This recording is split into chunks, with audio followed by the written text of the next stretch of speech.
Hey guys, welcome back to the 7 Essential Card Slides. I'm AgicMike and you're here with the Sideshow Circus. Today we're going to be talking about card controls. In this video we're going to be learning a double undercut, a table cut, a bit more advanced of a control, how to jog a card, what break is, and how to get into it. So let's start. We're going to start with breaks, okay? There's two types of breaks you need to know about. The first is a pinky break. That's just any time you have your pinky inserted into the deck. Makes a little break so you can pick up the cards exactly where you want. Say I wanted the 2 of diamonds, I can sit here and talk to my audience or whatever and then pick it up right at the 2 of diamonds. This may not seem important, but we'll get into why it is. The next is a thumb break, okay?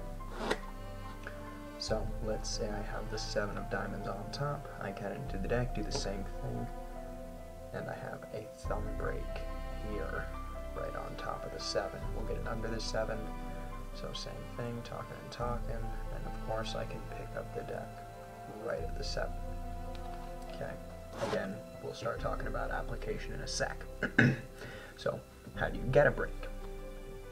Well, to get a break from the back is very, very easy. All you have to do is push the card down as you're pushing it in, and there you go. You got a thumb break. Super easy. Now why does that work? Because when you're pushing the card down, you make a little bevel. And when you push in, that break maintains itself. Okay? One more time. If you want to push up, then you can get a break under that card. Okay? And we'll talk about why that's important in a sec. Now, let's say you don't want to push it in from the back, you want to push it in from the front. Okay? A little bit harder. What I do, I'll push it over and then push it to the side and it'll pop out the back like this, okay? Then you're going to push down with your pinky and into that break, okay? And you'll have your pinky break, okay? So from the back, you're pushing in to get a thumb break. From the front, you're pushing in to get a pinky break, okay? Try to show you that from the side. Great. Another way to get a pinky break is if you hold the cards like this and just dance it in from the top here, it'll naturally push out, and then you can, and again, you can also push up when you push your pinky in and get a break under that card. Okay. So that should be pretty self-explanatory, you'll figure it out. Next, how do we use these breaks? Well, take our card of choice, let's say the Joker. We're going to get our break of choice, and first we're going to learn what to do in the hands. In the hands it looks like this, it's called a double undercut, and you've controlled that Joker to the top, okay? So all you're doing, you've got your break card here, okay?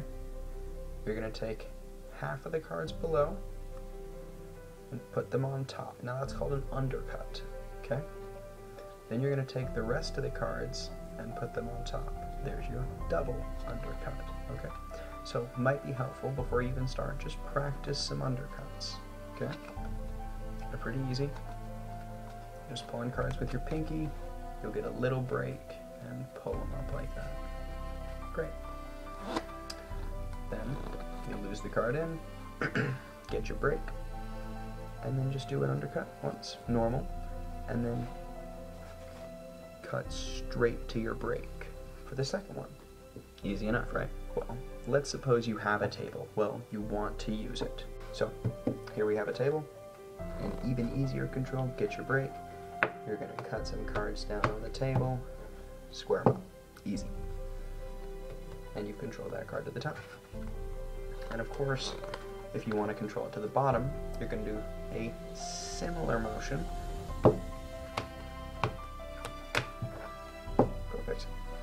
Okay, and it's controlled to the bottom. Okay, I'm doing very similar to the double undercut, but instead of cutting under from the break, I'm cutting from the top. So I'm cutting a little packet, little packet, little packet until I get to my break, then I drop the rest of the cards on top. If you want to control it to the top, you want to lose it fairly far down into the deck, so that the last packet you drop is about the same size as all the others, okay? If you want to control it to the bottom, you want to lose it fairly close to the top, because that packet you drop first will be the card that has. So you drop all the cards on top of your break, then a couple more to disguise that, okay? If you're in a rush, you could of course just do one simple table cut. Sometimes that looks nice to just lose a card in the deck and do one table cut, but skeptics will be suspicious. So let's get on to a bit more complicated of a control. So by this point, I'm assuming that you're great with getting a break, I'm assuming that you're great with the table cut, and I'm assuming that you're great, just great, with knowing when you should have your break on top and when you should have your break below the card and where you're going to be controlling, okay? So here's what this control looks like. I lose the card in the deck, pull these cards over, and I've controlled it to the top. One more time, and I've controlled it to the bottom. So this one's tricky, like I said. First of all, you need to learn this flourish, where you break off a couple cards and spin them into your other hand. It's pretty easy. If you know how to do any flourishes, this will be an easy one to learn. I add a little flourish here, where to keep with this motif of flipping cards, I do a flip, I guess. It's super simple. I just do a flip back into the other hand because I want the deck in this hand, okay? So ace of spades is into the deck. I'm going to get a break on top of it because I want it on top. And I'm going to do this exact same flourish here. I'll exaggerate it. Here's that ace of spades. It's right there. Here's my break. I pull off some cards, Whoa, get to my break. Throw the whole break. Easy enough. It's the exact same thing with the table cut.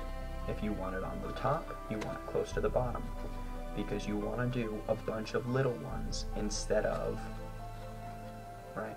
If you lose it close to the top and you want it on top, you got to do a single, a double, 5, 6, and then a huge one, and that looks suspicious. Like I said, it's the exact same as the table cut. If you want it on bottom, lose it close to the bottom. And again, here's my break. I'm gonna toss it over, and then keep going with that. And it's on the bottom. A little bit more detail about that. Again, it's super simple. I'm just pulling these cards off and tossing them into my hand. They're gonna land in straddle grip, and you can start it in straddle grip if you want, but because you're holding a break, it may be easier to start in a sort of modified dealer's grip since you have that break, okay? Just pulling these cards off, and then you're going to use these fingers here to toss it. When you get to the last one, same thing, you're going to drop it onto these fingers and then pull it out. And then it's a modified deck flip to toss that if you want to look into deck flips for some more information. So this is a very convincing control, and it's one that I hope you use a lot. Another recommendations are the pass.